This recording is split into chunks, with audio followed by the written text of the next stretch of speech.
the hell is that thing?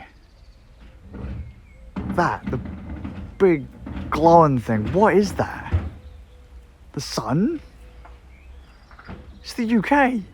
Oh, mate, it is too hot.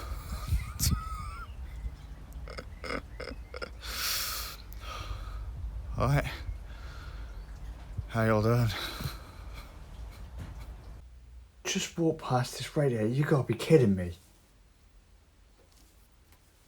What in the name of Satan's nuggies is going on? Do I want to... No. No. You can shut up. No. Off. Damn. I thought I was losing my mind.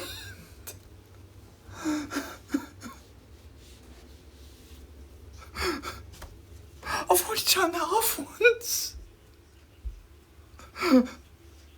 Dancing around in VR, right? Just playing raw data. And I finish my session. It's kind of fun. Terrible on the Vive controllers. And I'm like, dying, it's so hot. Hoodie and hat, VR, you know. Just not wise. Not wise. Most people are like, mate, I'll wear my shorts and I'm wearing my t-shirt. Not me.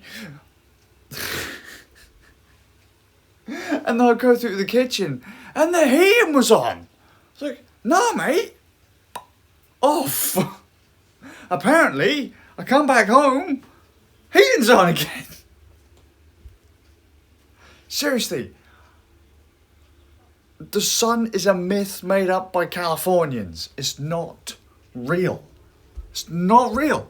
There's no need for that fireball to be so close to my damned house, making it too hot to do anything. Just anyone that complains about the cold, you're wrong. You're just wrong. You put more clothes on. You get too hot, you take clothes off. There's only so far you can go before you get done for indecent exposure.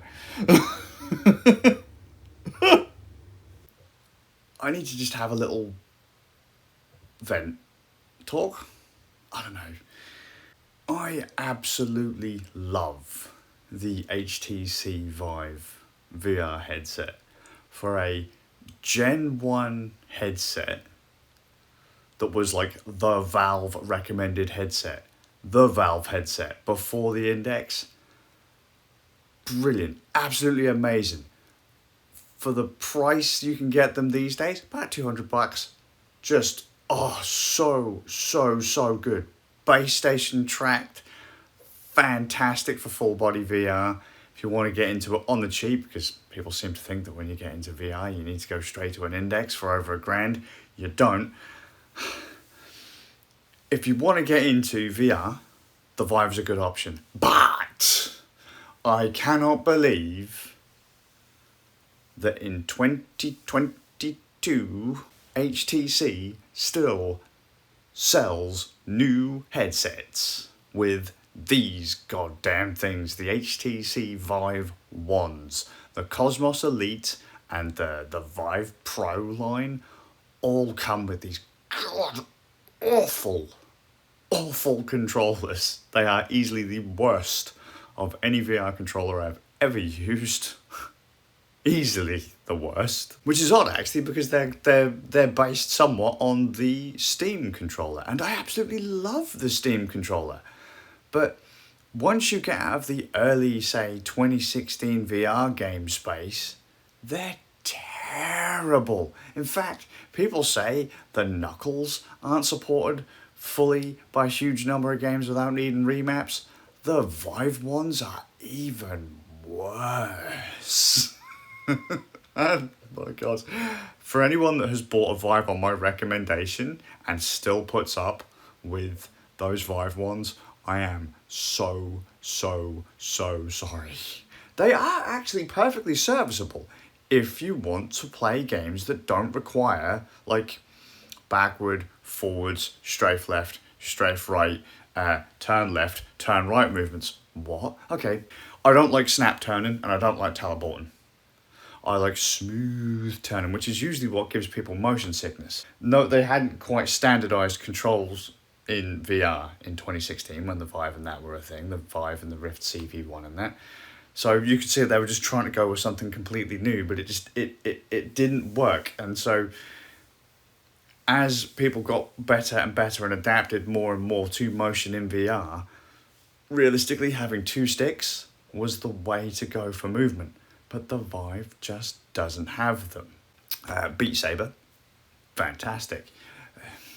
VR chat, pretty damn solid, because all you're really doing is walking around and talking to people and that. But I don't know, I wouldn't put up with them for any game that requires left and right turning, or anything other than teleporting for movement. It's not like HTC haven't made control pads with analog sticks. The Focus 3 and the Cosmos have sticks, although admittedly the Cosmos's right stick isn't mapped in a lot of games for turning. So that's almost as bad as the Vive Wand at that point. And the Cosmos's controllers have terrible tracking. The standard, the Cosmos Elite uses base stations, but then goes back to the Wands. But the bonus is to the Vive, because they say it's kind of the precursor to the Index, you can just go and get a set of Index controllers, the Knuckles, and have the Index control scheme style groove and a cheap headset. To me, all I do when I play on my Vive is I always complain about those damn controls. Always. No matter what kind of game I'm playing, I always complain about them. And I've got loads of them. I've got the two that were just there, and then I've got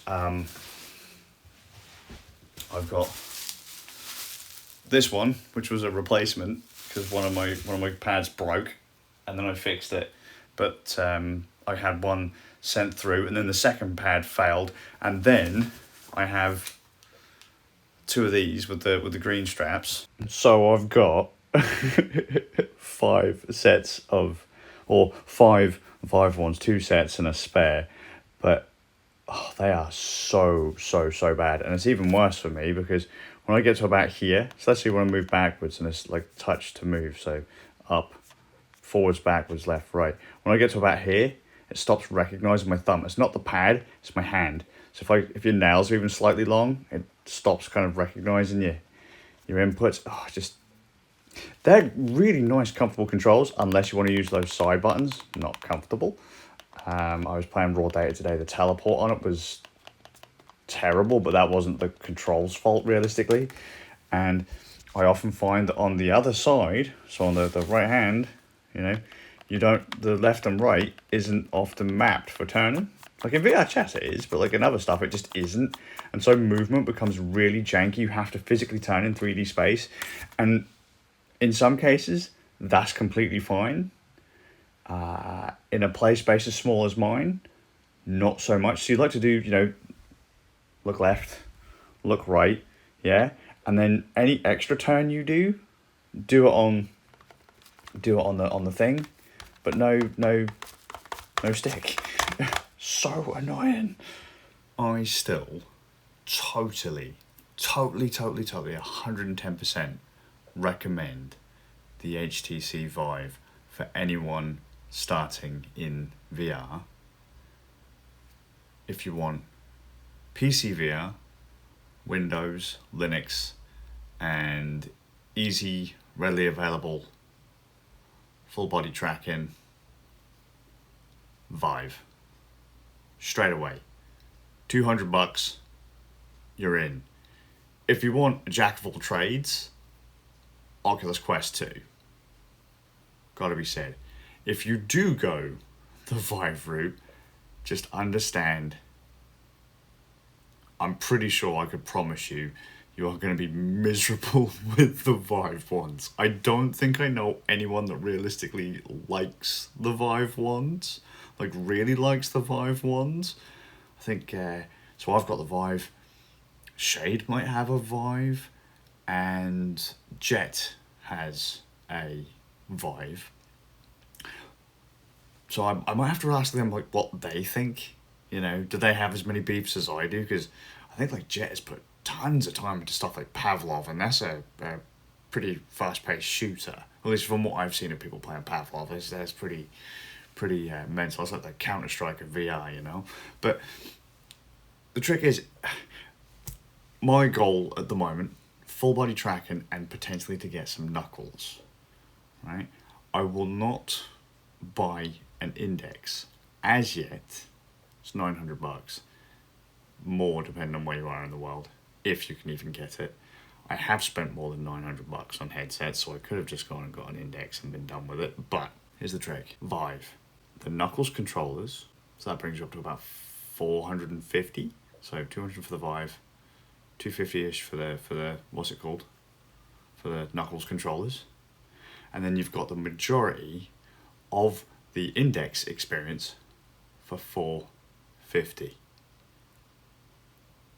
Sound like a solid deal there? Right, then, if you really want to go balls deep, for the remainder of the cash between the Vive, the Knuckles, and then the Index, that leftover chunk of change, the difference, full body Dragon. So, full body Dragon, a headset, Knuckles controllers, same price as an Index. If you want to tip a little bit more than the Index, about $100 to $200 depending on where you go, you could get the wireless adapter for the Vive, because the Vive was one of the first wireless headsets.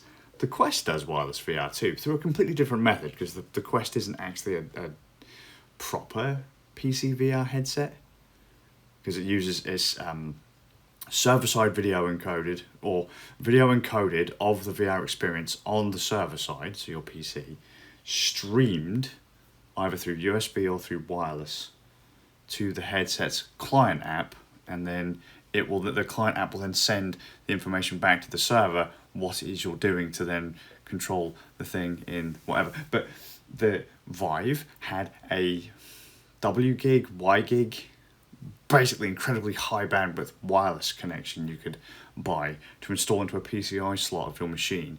You put another base station up, which would then beam the video signal directly to the headset, super high bandwidth, right? And you'd have a full wireless experience all the way back in like 2017, I think. So you could cut the cord on the Vive if you really wanted to, and go, Quest style, or you'd have like a wireless lower end Index, I guess. My groove is to get the Knuckles and to go full body.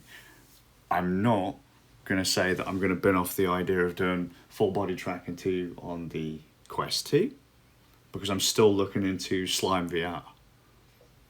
So I can bung the Quest 2 and the slimes into my laptop bag. Fantastic. Screen wise, Quest 2 stomps all over the Vive and all that, and the control wise, out of the box, Quest 2 stomps all over the Vive, but I still really like the Vive because I can easily get it running on Linux, and it's a really nice PC VR headset, and I don't have to worry about charging it and all that kind of stuff. It's just, fucking Vive Wands in 2022. HTC, what are you thinking? What are you thinking? Ooh. I'm going to spend a bit of time tomorrow actually dicking around with maps, controller maps, binding maps for the Vive Wands, to see if I can have a bit of a better experience with them. But as I say, I wouldn't recommend it. If you like turning in VR, like turning with like sticks or smooth movement in VR, outside of moving around physically in your play space, Vive Wands are not the groove. If you've got a really big, like 5 meter play space, I could imagine it would be great. But because I don't have a massive 5 meter play space, I have a standing play space. It's not great. I can literally turn on the spot and swing my arms about. When you have to do the forward, back, left and right movements on the Wands, no. Just no. No. Everything else though, fine. I hope you will. I'll see you all with a bit of luck tomorrow.